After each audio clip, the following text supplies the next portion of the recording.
Julia Kerninon, Livre Maria, publié chez l'Iconoclaste. Alors, je dois dire que dans cette rentrée, il y a beaucoup de portraits de femmes.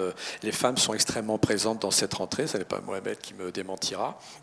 Et Livre Maria, c'est l'une des plus belles héroïnes de cette rentrée, mais il y en a aussi très belles. Il y en a dans le livre de Grégoire de la Cour, on en parlera tout à l'heure. Il y en a une aussi, même si elle est assez évanescente, dans le livre de Mohamed.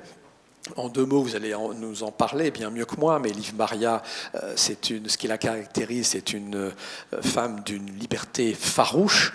Et là, elle va tenter de concilier ce besoin absolu de liberté avec sa condition d'épouse et de mère. Un grand écart qui est d'autant plus difficile qu'elle porte un lourd, un très grand secret. Ce personnage formidable, où êtes-vous allé la chercher, Livre Maria? C'est un livre auquel j'ai commencé à penser, je pense, il y a peut-être 15 ans. J'avais cette image... C'est étonnant, parce que Muriel Barbery nous parlait de ce livre auquel elle pensait depuis 14 ans, et là 15 ans. Et, ça prend longtemps oui, aussi, oui, c'est cette longue gestation comme ça des livres. Mais c'était très différent. Au départ, j'avais cette image qui n'est pas du tout restée dans... Le livre devait s'appeler Alaska, et il se passe celui-ci, Livre Maria tel qu'il est maintenant, ne se passe pas du tout en Alaska. Mais j'avais cette image d'une femme qui était effectivement une mère de famille et une épouse qui serait réfugiée dans une chambre en Alaska et qui s'apprêterait à raconter la vie qu'elle avait vraiment vécue et dont personne ne se doutait avant de se donner la mort en allant se perdre dans la neige. Vous voyez, le livre est très différent finalement, mais ça a tout de suite commencé avec cette idée-là de montrer les coulisses, d'essayer de montrer une vie dans sa totalité. Et le personnage, c'est un personnage de fiction, donc il a ce côté très intense qu'on peut donner à la fiction, mais pour moi c'est comme une métaphore de quelque chose qu'on connaît tous dans notre vie réelle, qui est comment est-ce qu'on fait cohabiter notre vie passée, notre vie actuelle, les choses qu'on a crues, auxquelles on ne croit plus, et toutes ces multiples identités. Comment est-ce qu'on voyage à travers la vie avec toutes nos métamorphoses, en fait. On fait ça tous les jours, et pourtant, quand on pose le regard dessus, c'est troublant de difficulté, je trouve. Est-ce qu'il est possible d'y renoncer quand, par exemple, on devient épouse et mère? Est-ce qu'il est possible, ou est-ce qu'il faut le souhaiter ou... je trouve que vous racontez un peu ça sous l'angle presque combatif, alors que moi, je trouve ça plutôt amusant de se retrouver dans ce rôle d'épouse et de mère et d'avoir d'être la seule à me rappeler de tout ce que j'ai été avant. Et je crois que c'est ça que j'ai mis dans ce personnage. C'est pas du tout un roman autobiographique, mais évidemment que les livres, on les nourrit de ce qu'on connaît, on les tire entièrement de notre seule tête. Donc on est bien obligé de puiser dans des émotions qu'on a eues. Et Livre Maria, elle a effectivement ce secret qu'elle porte, qui est comme une sorte de tragédie grecque, un péché qui est encore augmenté par le silence qu'elle a fait peser dessus. Elle aurait pu avouer son péché, à un moment il aurait peut-être été temps, et elle a raté l'occasion. Et pourtant, ce secret, c'est quelque chose qu'elle chérit aussi, parce que c'est la seule chose qui se tient entre elle et une vie peut-être trop normale.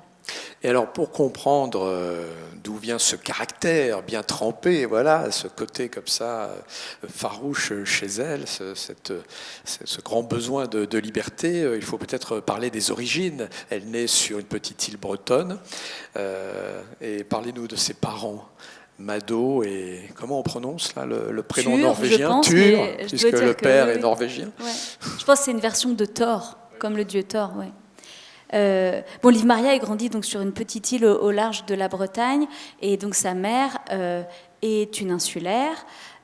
Avec toute la force des dynasties d'insulaires, et elle tient le seul café de l'île. Et son père est un marin norvégien qui est arrivé là par hasard, qui est un très grand lecteur. Et donc c'est un couple parental assez mal assorti en apparence. Et puis c'est aussi cette particularité quand on est enfant unique, d'être un face à deux, et d'être le spectateur d'une histoire d'amour quand on a la chance d'avoir des parents amoureux. Donc ça aussi, ça forge son caractère avec quelque chose qui fait que, d'un côté, Livre Maria, elle n'est jamais enfant et elle l'est toute sa vie. D'être le seul enfant, elle se rend probablement pas complètement compte qu'elle en est une, et puis d'être sur cette île où toutes les règles sont différentes, elle échappe à ce qu'il peut y avoir de presque militaire dans l'enfance. Voilà. Mais évidemment qu'elle est modelée par son enfance, comme on l'est tous, beaucoup plus qu'on le soupçonne. Alors on va écouter un extrait consacré non pas à Liv Maria, mais justement à sa mère, Mado, et qui nous est lu par Anne-Sophie.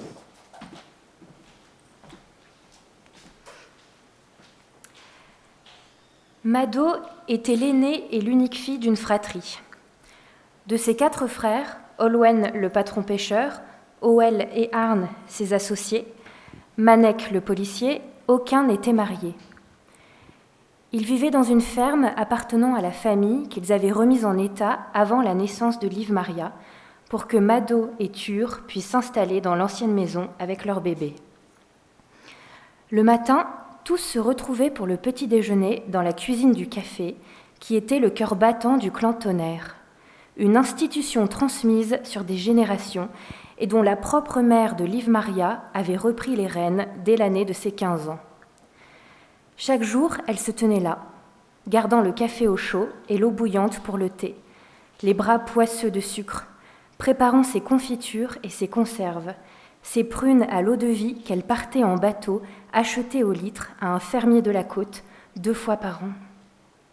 Elle détestait le continent, elle détestait le ferry tellement fort qu'elle fermait les yeux tout le temps qu'elle était à bord, debout sur le pont comme une reine. Après, quand Liv Maria la regardait de loin revenir à pied sur la dune, avec ses 4 frères qui, les bras ballants, l'encadraient, exactement comme un attelage de chiens de traîneau, c'était merveilleux à regarder. Merveilleux de savoir confusément que cette femme-là, solide, libre, respectée, marchant si droit sur le sable avec son énorme bocal d'alcool fort dans un panier, était sa mère.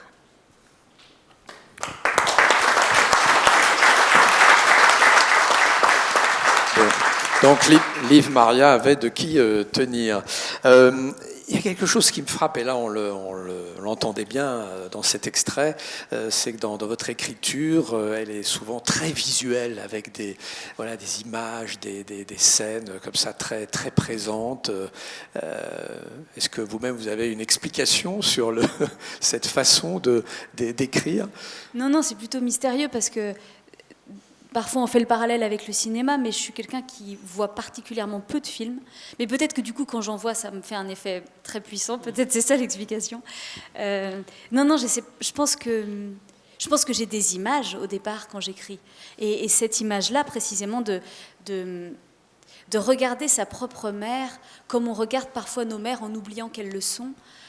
À quel point c'est troublant de regarder sa mère un jour par-dessus la table de la cuisine et de tout d'un coup voir ce visage comme un visage, le voir avec la distance, et de s'étonner d'avoir cette mère-là parmi toutes les mères possibles, et de se rappeler que notre mère est une personne. Moi, je me rappelle très bien de cette émotion-là, et c'était très bizarre. Et donc, j'imaginais Liv Maria voyant sa mère de loin, et tout d'un coup la voyant comme quelqu'un, et voyant sa mère dans sa puissance, parce que la mère de Liv Maria, elle tient un bistrot sur une île. C'est pas ce qu'on appellerait une femme puissante, je veux dire, c'est pas Margaret Thatcher, mais en réalité, elle est très puissante. Je crois que c'est ça que j'essayais de raconter dans ce livre, entre autres, parce que dans les livres, on raconte plein de choses, et puis on raconte aussi autre chose que ce qu'on voulait raconter. Mais la liberté, la puissance, l'intérêt de vivre sa vie, c'est pas des choses qui nous sont données seulement si on a des vies extraordinaires, c'est des choses qu'on peut chaparder tous les jours de la vie quotidienne. Et la mère de Liv Maria, comme Liv Maria, en dépit du fait qu'elles sont rentrées dans le rang, elles ont des vies extraordinaires, même si elles sont les seules à le savoir. Alors bon, le livre est riche de beaucoup de thèmes, et je suis presque frustré là, de ne pas en aborder davantage. Le temps passe très vite. Je voudrais qu'on s'arrête, parce que là, voilà, vous découvrirez les vies multiples de Liv Maria et ce secret donc, dont on ne peut pas parler ici. Mais je voudrais qu'on s'arrête sur la présence du livre. À l'intérieur de ce livre, tous les personnages sont des amoureux des livres, de la littérature. Liv Maria elle-même deviendra libraire à un moment donné. Pourquoi, chez vous, justement, cette insistance sur l'amour des livres et de la lecture ? Bon, évidemment, j'écris des livres parce que j'aime les livres. Je lisais beaucoup, je lis moins maintenant que j'ai ces enfants dans les pattes, mais j'espère que ça va s'arranger un jour. Il reste Petit ours brun. Bon. Ouais, mais bon, franchement, Petit ours brun, il y a beaucoup d'épisodes, mais c'est quand même très très répétitif. Je crois que quand j'étais plus jeune et que je commençais à faire des romans, je m'autorisais beaucoup moins à évoquer les livres dans mes livres parce que ça peut être une erreur dans un premier roman de toujours citer des références. Enfin, ça fait un peu bizarre au début. Et puis avec le temps, j'ai changé d'avis, sans doute aussi parce que ma position a un peu changé. Et puis dans ces années où je suis devenue écrivain, j'ai aussi fini mon doctorat de littérature, ce qui semble mystérieusement m'avoir donné une confiance dans ma qualité de lectrice. J'en attendais pas ça. Et donc là, c'est vraiment une décision politique que j'ai prise maintenant. C'est je veux mettre des livres dans mes livres parce que les livres sont dans ma vie tout le temps et donc finalement de ne pas en parler, ce serait presque cacher quelque chose. Si j'essaye de raconter la vie et donc de la raconter dans mes livres sans avouer qu'un grand nombre des choses que je comprends et que je vois, je les comprends et je les vois grâce aux livres que j'ai lus, finalement je mens par omission, ça n'a pas beaucoup de sens. Donc dans ce livre-là, je m'en suis donné à cœur joie. À un moment, dans le récit, il fallait que Liv Maria ait un emploi, et je cherchais ce qu'elle pourrait bien faire, et au bout d'un moment, je me suis dit, mais évidemment, elle va être libraire. Ça colle avec sa personnalité, et puis moi, ça va me donner l'occasion d'inventer une librairie, ce qui était tout à fait jouissif. Et ensuite, quand il fallait décrire l'enfance de Liv Maria, bah ça aussi, ça semblait évident de raconter une enfance qui se passerait dans les livres. C'était ce qui me venait le plus facilement, c'était ce que je pouvais raconter le mieux aussi. Et puis c'était ce à quoi je croyais. Il y avait vraiment cette envie de rappeler discrètement dans mon livre à mon lecteur que lire est une activité qui ne devrait rien avoir d'exceptionnel. Lire un petit peu tous les jours, lire toutes sortes de livres, lire le journal, lire les petites bandes dessinées, lire les livres des enfants, lire les boîtes de céréales, cette vieille blague qu'on fait toujours, mais lire, à mon avis, devrait être une activité quotidienne et pas apparaître comme une chose réservée aux seuls intellectuels, parce qu'on n'a pas les moyens de se passer des livres avec ce qui nous attend là. Bon, alors c'est une profession de foi que vous partagez, évidemment, j'imagine tous les trois. Et d'ailleurs, les livres sont aussi, et les écrivains sont très présents. On se souvient de René dans l'élégance du hérisson, dans le roman de Grégoire de la Cour, on en parlera tout à l'heure, ne serait-ce que par le titre, Aragon est là avec nous. Mohamed, alors n'en parlons pas, encore moins, on verra ça tout à l'heure. La littérature a été un outil d'émancipation. Il faut lire, c'est vraiment un besoin vital, une nécessité. Il faut le rappeler, l'exprimer, y compris dans vos romans respectifs. Bernard, vous posez cette question à des écrivains qui vont vous répondre que c'est parce qu'ils ont beaucoup lu, qu'ils se sont mis un jour à écrire. Et il y a un grand auteur américain, mais je ne sais plus lequel, qui a dit un jour qu'il se méfiait beaucoup des écrivains qui écrivaient plus qu'ils ne lisaient. Et c'est sans doute vrai. Grégoire de la Cour. Les livres, oui, c'est important. Moi, ils m'ont sauvé la vie littéralement. Donc je leur rends hommage dans chacun de mes livres. Il y a toujours un livre dans mes livres, j'assume depuis le départ, parce que je crois que c'est des bouées, c'est des rencontres formidables. À chaque moment de lecture, il y a une rencontre qui se fait. On peut lire 2 fois le même livre à 20 ans d'écart, c'est pas le même livre parce qu'on est différent. Donc oui, les livres, c'est important. Écrire, c'est important. L'autre, c'est important. Et l'autre, ça peut être un livre.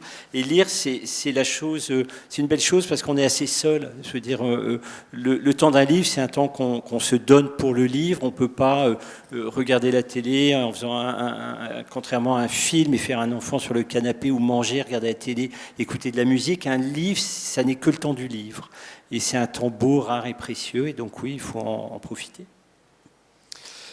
Vous avez Julia Kerninon, quelles sont les dernières nouvelles de Liv Maria? Non, quand le livre s'arrête, on laisse Liv Maria qui a une 40aine d'années.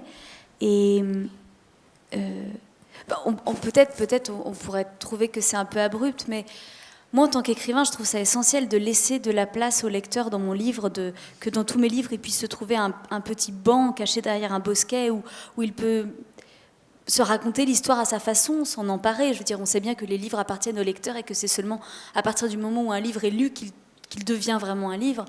Et d'arrêter le livre à cet endroit-là, c'est pas parce que je sais pas ce qui se passe après. c'est parce que c'est quasiment comme de l'art conceptuel. Moi, j'aime beaucoup lire des livres sur la peinture ou sur l'art, des biographies d'artistes. Et cette idée-là de la construction d'un objet d'art par un plasticien, comment est-ce que c'est pensé? Quand on visite une exposition, on voit les choses, et il y en a une qu'on trouve jolie, mais pour des raisons purement esthétiques. Et quand tout d'un coup, on lit le catalogue et qu'on a l'explication de l'œuvre d'art qui est devant nous, tout d'un coup, c'est extraordinaire. Il y a aussi des arnaques, mais de temps en temps, c'est vraiment incroyable ce qui se passe à ce moment-là. Et donc, de construire le livre comme ça, en arrêtant au moment où peut-être sa vraie vie commence, c'est une construction de cet ordre-là pour moi, pour que chacun puisse imaginer ce qu'il y a derrière et aussi imaginer pour soi ce qu'il va faire après avoir lu le livre. C'est le livre qui reste à faire pour le lecteur ou la lectrice. Il faut toujours laisser du vide. Liv Maria de Julia Kerninon, donc à l'Iconoclaste. Merci.